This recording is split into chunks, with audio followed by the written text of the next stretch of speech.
Welcome. It's a league announcement. Just bought Grid Ball from the same creator who created Legends of Boxing. And this is based on a football game, 7-on-7 football. Totally different concept. Really cool concept. I really like what I've seen so far. Not only from the creator, but the different people that have been playing it. Looks really fun. I like the idea of creating a league uh, that can be managed and go on and on. I thought I'd give it a try. I did purchase the game a few days ago. I still have not received it, but I did get a copy of the instructions, and I went through, read them up and down. So I feel I'm pretty much ready to go. But I did use the league creation tools that they give you in the instructions, and I created my teams already. Now this is the GCGL, which is going to be the Genesee County Grid Ball League. This is based out of the Flint area of Michigan, all the little towns in Genesee County. I myself am from Burton, so I thought that was good. It kind of reminded me when watching these videos of different people playing the game, and the different teams that they've created.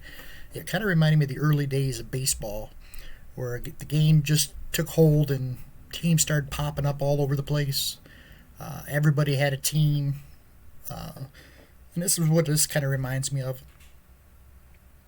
Uh, so let's take a look at some of the teams that I have put together for the GCGL.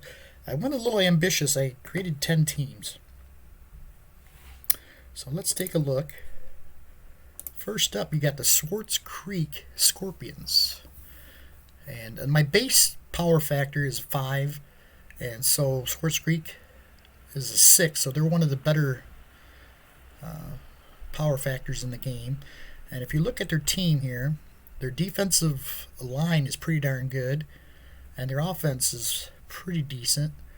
Running back or quarterbacks, Austin Todd. He's a pretty good athletic player who can is a decent passer. Jeremy Newton the same way. He can catch out of the backfield and decent running back. A couple good wide receivers and Wesley Pierce and Niall Shaw. So and Boone Goodman, heck of a run blocker. He's an elite player there. I did not mess with the play calls. I played around with a couple teams, but I didn't. I'm gonna wait and see how that goes before I really start messing with the play call grids there. But there's Swartz Creek. Now we go to the Otisville Big Rigs. Otisville, a little town out south of Burton, Davison area. The Big Rigs are they got some athletes, but they're not strong on the lines, the defense or the offensive line. Off Wide receivers, they got a couple good ones: Phoenix Love and Elise Solis. Brian Blair, decent quarterback. Shane Yates, he's a good athlete in space. Secondary, though, defensive backs, they got Whiston Drew and Malik Bird, couple good corners. And their power factor is a 4. Then we go to Mount Morris. The Mount Morris Savages. The Savages have one of the better running backs in the league, Tayton Lang. He is kind of a LaDainian Tomlinson type. He's good at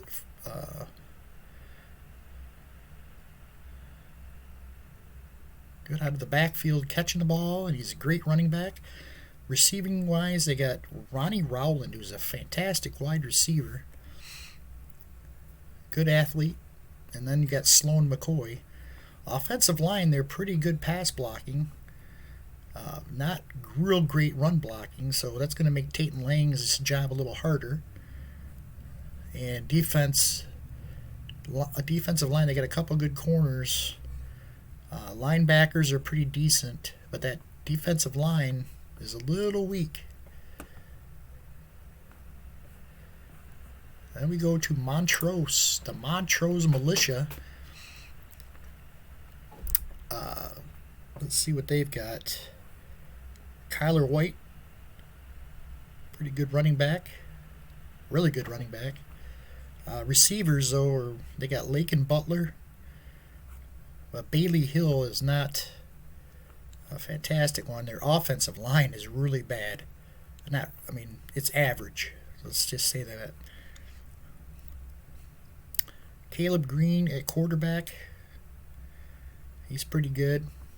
Defensive line's a little better, but not much. Corners are pretty decent. Linebackers are good stopping the run, but they're not good in pass coverage. There's Montrose. The Grand Blanc Griffins. Let's see. Marshawn Evans, average running back.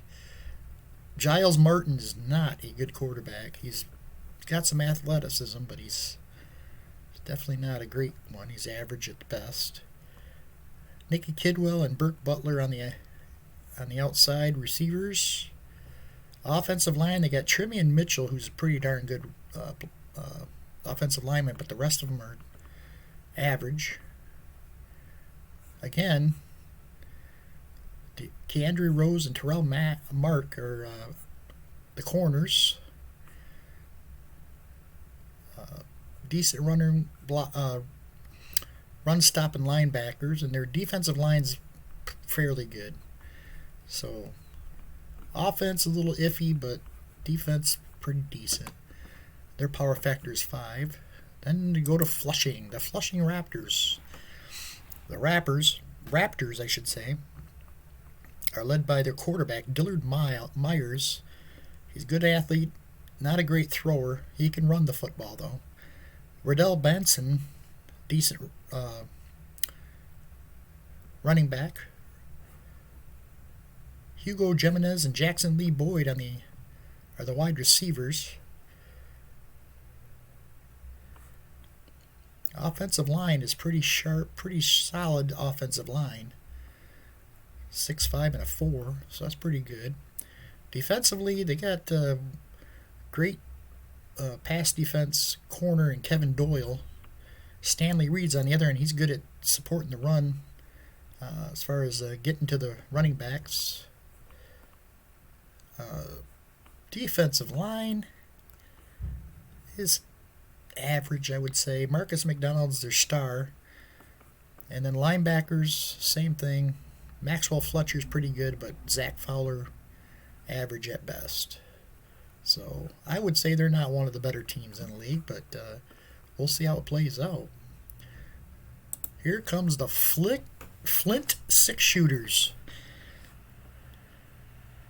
The Six Shooters are led by DJ Tyler at quarterback.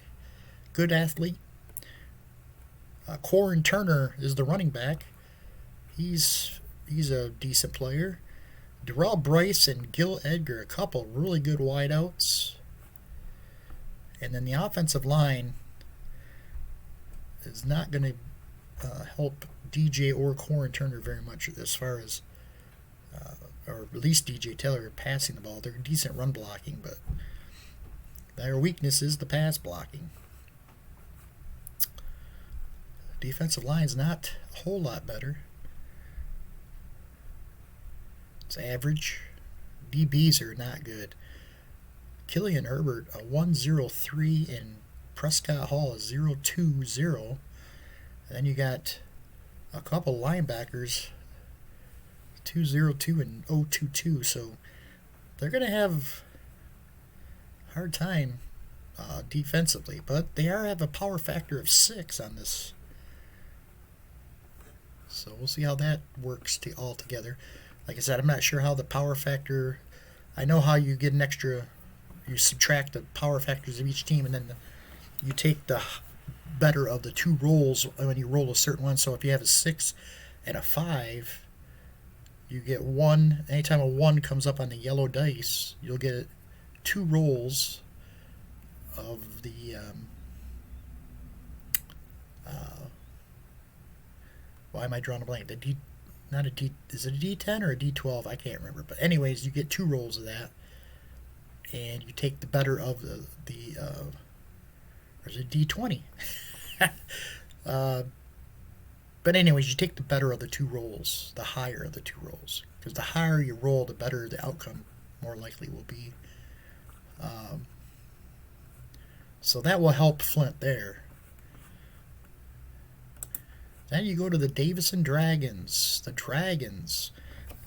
And their quarterback, Jax Carrillo, is a rookie who has a lot to prove in this league. Running back, Jonty Malone. Decent player. Couple decent wide receivers in Dexter Marino and Aiden Butler. Offensive line, they have one of the better ones in the league, Lenny Hubbard. 3-3-1, but just realized that Lee Jennings should have been switched with Clyde Hicks, as far as he should have been over here, but I'll change that at a later time. But their unit value pretty decent for offensive linemen, and their defensive line good at stopping the run. But they don't get a lot of pass rush on the quarterbacks. Corners, they have a couple good ones in Reggie Williamson and Cecil Sandoval. 3.02 and a 2.10. And the linebackers are solid.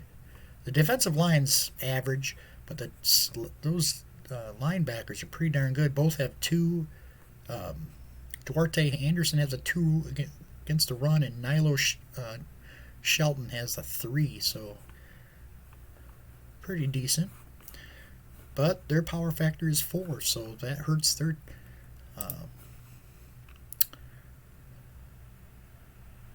offense some, or defense for that matter. The Clio Manta Rays are next up. They have a really good running back in Tristan Tate.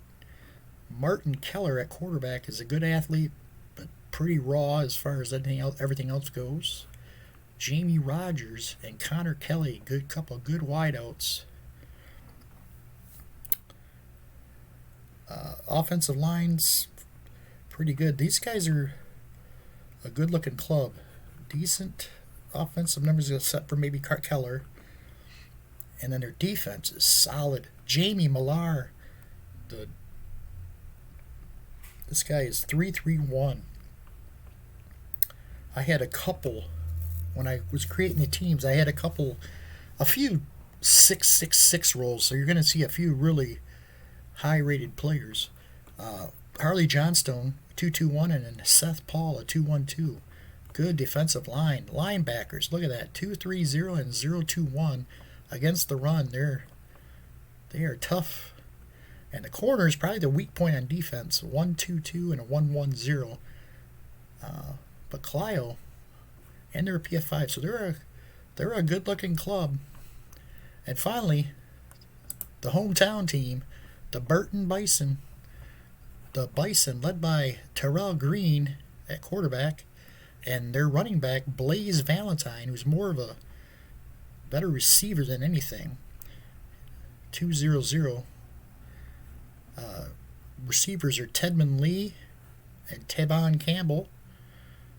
No, not the singer from the 80s. Offensive line, average. Defensive line is average. Good couple good corners. And the linebackers are good against the run, but that's about it. So there you have it. That is the Genesee County Gridball League ready to get started. I'm really excited to get this one going. And I'd like to stick with it and just play this out through the rest of the season and kind of focus on that over everything else. We'll see how that goes, and we will catch you for game one. The schedule, I did print a schedule, and I'll go over that after the first game's posted. So thanks for watching. We'll see you next time.